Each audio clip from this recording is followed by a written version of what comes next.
વાત કરીએ તો અમદાવાદીઓની ટ્રાફિક સેન્સ વખાણવા જેવી નથી। આડેધડ ડ્રાઇવિંગ ઉપરાંત રોંગ સાઈડમાં વાહન ચલાવવું, ગમે ત્યાંથી ટર્ન લેવો, કારમાં સીટ બેલ્ટ ન બાંધવો, સિગ્નલનો ભંગ કરવો કે પછી વાહન ચલાવતી વખતે મોબાઈલ પર વાત કરવી, તેને મોટા ભાગના અમદાવાદી વાહન ચાલકો પોતાનો જન્મસિદ્ધ અધિકાર માને છે।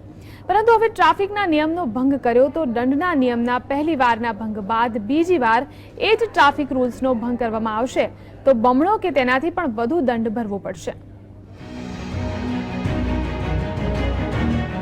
વાહન ચલાવતા ટ્રાફિકના નિયમોનો ભંગ કરશો તો હવે ખિસ્સા પર તેની જોરદાર અસર વર્તાશે, કારણ કે ટ્રાફિકના રૂલ્સ ભંગ કરવામાં આવશે તો બમણો કે તેનાથી પણ વધુ દંડ થશે। જોઈએ ટ્રાફિક દંડમાં કેટલો વધારો કરવામાં આવ્યો છે। હેલ્મેટ કે સીટ બેલ્ટ વિના જો વાહન ચલાવશો તો પહેલી વખતમાં 100 રૂપિયા અને બીજી વખતમાં 300 રૂપિયાનો દંડ થશે। ટ્રાફિક સિગ્નલ ભંગ કે રોંગ સાઈડ વાહન ચલાવશો તો પહેલી વખતમાં 100 રૂપિયા અને બીજી વખતમાં 300 રૂપિયાનો દંડ થશે। ફર્સ્ટ એડ કીટ અને ઇન્ડિકેટર વિના વાહનો ચલાવશો તો પહેલી વખતમાં 1000 રૂપિયા અને બીજી વખતમાં 2000 રૂપિયાનો દંડ થશે। રિફ્લેક્ટર્સ જો નહીં હોય તો પહેલી વખતમાં 1000 રૂપિયા અને બીજી વખતમાં 2000 રૂપિયાનો દંડ થશે।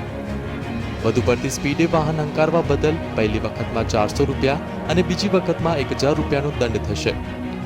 જોખમી વાહનો કે ચાલુ વાહને મોબાઈલ પર વાત કરતા પહેલી વખતમાં 1000 રૂપિયા અને બીજી વખતમાં 2000 રૂપિયાનો દંડ થશે। વાહન ચલાવવા માટે યોગ્ય છે કે કેમ તો જો વાહન બરાબર નહીં હોય તો પ્રથમ વખતમાં 5000 રૂપિયા અને બીજી વખતમાં 10000 રૂપિયાનો દંડ ભરવો પડશે। ટ્રાફિકના નિયમો ભંગ કરનારના દંડમાં ડબલ વધારો ઝીકી દેવાયો છે।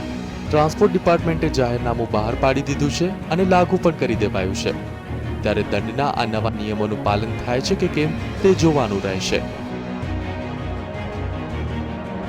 મિહિર સોની, GSTV, અમદાવાદ।